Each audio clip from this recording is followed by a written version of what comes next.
साथियों, आरबीआई ने एक बहुत बड़ी गुड न्यूज और दी है उन सभी लोगों को जो कर्जे के कारण परेशान हैं, कर्जे की दलदल में फंस गए हैं, ईएमआई किसी कारण से नहीं चुका पाए हैं। आरबीआई ने एक और बड़ी राहत दी है और लगातार हम लोग वित्त मंत्रालय को लेटर भेज रहे हैं, पीएमओ को भी लेटर भेज रहे हैं और जो भी डाटा आपका भेजा जा रहा है, जो भी कर्जा मुक्ति अभियान में जुड़े हैं, वो सारा डाटा वित्त मंत्रालय और पीएमओ आरबीआई को भेज रहा है और उसके आधार पर आरबीआई नए सर्कुलर लेकर के आ रहा है, लोगों को अवेयर कर रहा है, गाइड कर रहा है। ये हमारे लिए अच्छी बात है। आरबीआई का नया सर्कुलर क्या कहता है? नया सर्कुलर कहता है यदि किसी व्यक्ति के किसी कारण से ईएमआई बाउंस हो गई तो उस पर सरचार्ज जो मल्टीपल बार लगता था, जो पेनल्टीज मल्टीपल बार लगती थी, जो उसको चार्ज के ऊपर इंटरेस्ट देना पड़ता था, अब वो नहीं देना पड़ेगा।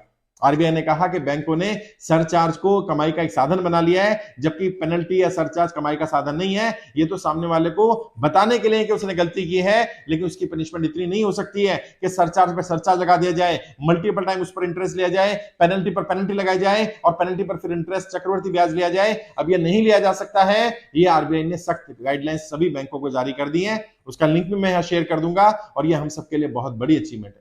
मैंने बार बार कहा है, सरकार भी आपकी मदद करेगी, आरबीआई भी मदद करेगा, हम सब भी आपकी मदद करेंगे। आपको भी अपनी मदद करनी पड़ेगी। सरकार को एक बार बताना पड़ेगा कि लोगों के साथ क्या दिक्कत आ रही है। जब हमने बताना शुरू किया कि लोगों को प्रताड़ित किया जा रहा है, परेशान किया जा रहा है, अनाप शनाप रेट ऑफ इंटरेस्ट लगाए जा रहे हैं, लोगों को पेनल्टी सरचार्ज बिना कोई कैलकुलेशन के लगाया जा रहा है, तो आरबीआई ने इसको संज्ञान में लिया और आरबीआई ने भी ये बात मानी कि हाँ, ऐसा हो रहा है। बैंकों के कोई फिक्स नियम नहीं है। पहले आरबीआई ने सर्कुलर जारी किया था कि बैंकों के फिक्स नियम होने चाहिए और अब आरबीआई ने सर्कुलर जारी किया है कि मल्टीपल टाइम आप उसके बाद सरचार्ज, पेनल्टी या उस पर इंटरेस्ट कैलकुलेट नहीं कर सकते हैं, कंपाउंड नहीं कर सकते हैं। तो ये हमारे लिए बड़ी बात है। मुझे लगा मुझे आपको बताना चाहिए। आगे भी मैं आपको जानकारी देता रहूंगा और मेरा पूरा विश्वास है आरबीआई, भारत सरकार आपकी मदद करने को तैयार बैठी है। बस आप बताइए आपको क्या मदद चाहिए। मैं भी आपकी लड़ाई लड़ रहा हूं और अगर सरकार नहीं करेगी तो सरकार पर दबाव बनाते रहेंगे जब तक इतना दबाव नहीं बन जाता कि सरकार मजबूर हो जाए। क्योंकि मैं पॉलिटिकल ट्रेनर हूं, मैं नेताओं की नब्ज जानता हूं। इन्हें संख्या बल ही इन्हें परेशान करती है। अभी हमारी संख्या लगभग 2,90,000 हो गई है। सोचिए अगर ये 2 करोड़ होगी तो क्या होगा?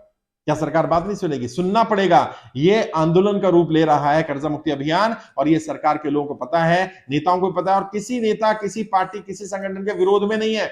ये कर्जे वालों के समर्थन में है, जो लोग सरकार की गलत नीतियों के कारण कर्जे की दलदल में फंसे। नोटबंदी के बाद, लॉकडाउन के बाद, जीएसटी के बाद, व्यापार बंद हो जाने के कारण, नौकरी छूट जाने के कारण वो लोग कर्जा नहीं चुका पा रहे हैं। उन सबको राहत देनी चाहिए और कर्जे के कारण कोई भी व्यक्ति सुसाइड ना करे, ये अनाउंसमेंट सरकार को करनी पड़ेगी। आरबीआई को हेल्पलाइन नंबर जारी करना पड़ेगा, भारत सरकार को, वित्त मंत्रालय को जारी करना पड़ेगा, क्योंकि एक एक व्यापारी देश की धरोहर है, एक एक व्यापारी कीमती है, एक एक व्यापारी की जान हमारे लिए कीमती है। व्यापारी रीढ़ की हड्डी होता है देश की। अगर व्यापारी ही सुसाइड करने लगेंगे, व्यापारी ही परेशान होने लगेंगे, देश की इकोनॉमी भट्टा बैठ जाएगा, इकोनॉमी आगे नहीं बढ़ पाएगी।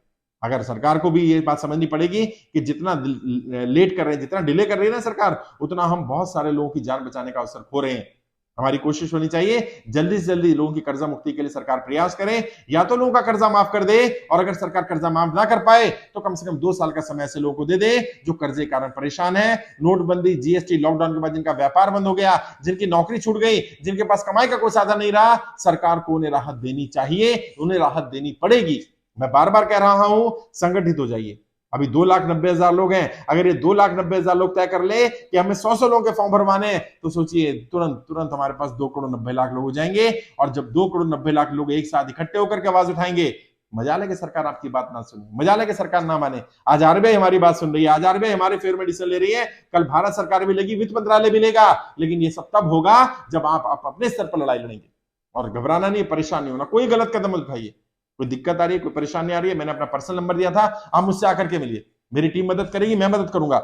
दिल्ली में मिल सकते हैं, मैं आपके राज्य में होगा, वहां मिल सकते हैं। मेरा पर्सनल नंबर है 9891299628। इस पर व्हाट्सएप करिए अपनी जानकारी, लिखिए मैं सर से मिलना चाहता हूं, मुलाकात करना चाहता हूं। आपको मेरी टीम समय दे देगी, मिलेंगे आपसे।